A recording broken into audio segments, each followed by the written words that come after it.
Hi, I'm Hi. Thor from Hi, Thor. Filmmagasinet. Hi, nice to meet you. Yeah, you too. Um, Thanks for taking the time to talk to me today. My pleasure. Thanks for wanting to talk to me. Of course, I love Star Trek, and hey, Good.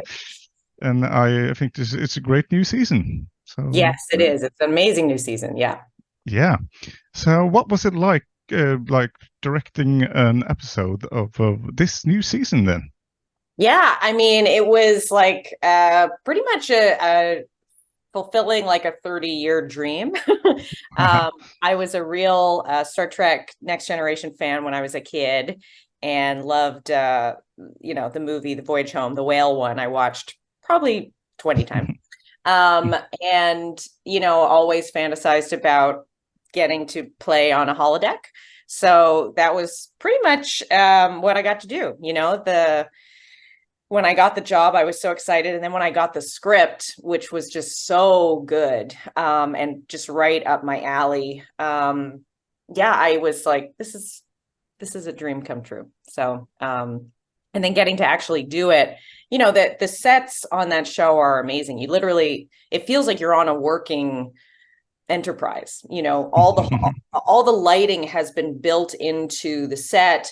The screens all work, so you're walking down a hallway, you turn right, you're in the medical bay, like everything just feels so real. And yeah, it's like being a kid in a candy shop. Sounds perfect. Um, you previously directed episode of Schitt's Creek, which is a comedy. Yes. Uh, how was the transition over to science fiction and Star Trek? Was that challenging or?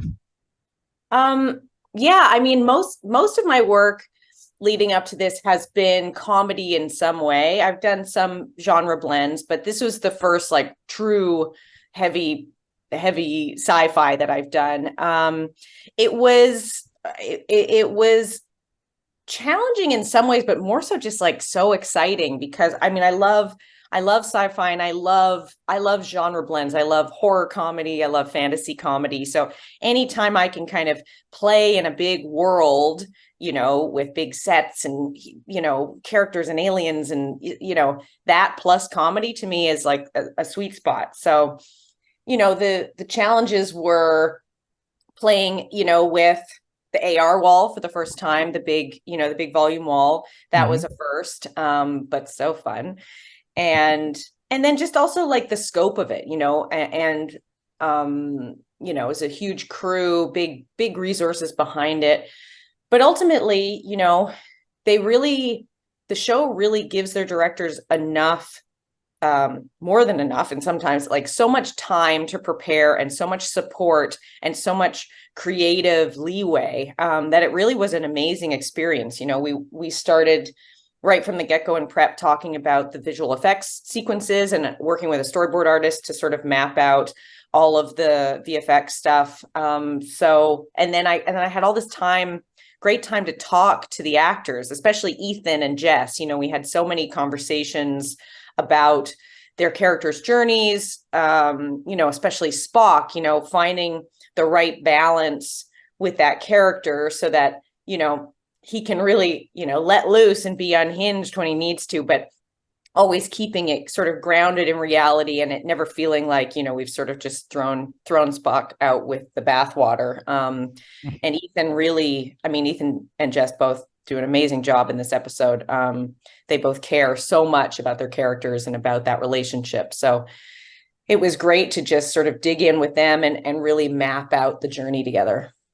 Absolutely, yeah, and Vulcan comedy is always Yeah. fun. Yeah. Yeah, yeah, as you said, the Star Trek does, especially this series, mixes a lot of genres. So Yeah. there's all kinds of different things. There's romance, there's comedy, there's action, there's everything. And Yeah. and I suppose that yeah, you could get to play around with that, I suppose. Yeah, this show, I think, I mean, it's kind of a remarkable thing. I can't think of very many shows that can be so fluid with the tone and it still feel entirely within the world of the show. That's sort of baked into what the show is doing. You know, one week can be, you know, a horror, one week can be a comedy, one week can be a musical. Like, it's quite a remarkable thing to pull off, and it, you know, it really does come down to incredible writing. Like, the scripts are amazing, incredible writing, and these incredibly versatile cast, you know, who you can just sort of like throw into a completely different situation or different tone, and they're able to, you know, just nail it. Everybody in this episode, what I love is everybody in this episode kind of got a little, you know, comedic moment to shine, you know. Whether it's just sort of little reactions to what Spock is doing, or funny one-liners, or, I mean, you know, Pike has so many great reactions. Anytime he's in a scene, you know, you can just cut to Pike and he's sort of like having a little introspective moment, and it just adds so much comedy. And our guest stars, you know, the Vulcan in-laws were incredible. So yeah, it's a pretty special show that way. Absolutely, I agree. Did you have any particular like inspirations for the episode? Like, does it kind of harken back to some older Star Trek episodes, or? Oh, that's interesting. I didn't really. I mean, I rewatched all of the movies leading up to it, and I mean, I would say, you know, my favorite one, Voyage Home, because it is kind of the comedy movie, you know, to a degree. That felt like tonally in the world of what we were doing, you know.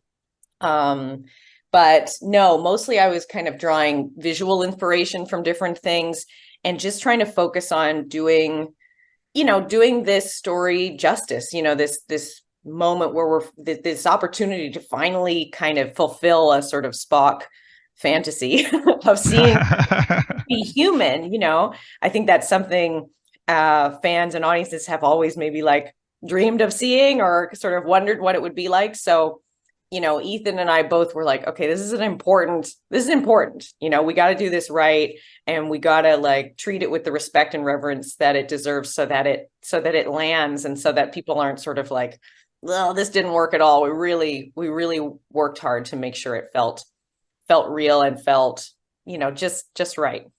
It was a good twist. It's an interesting episode. It's really cool.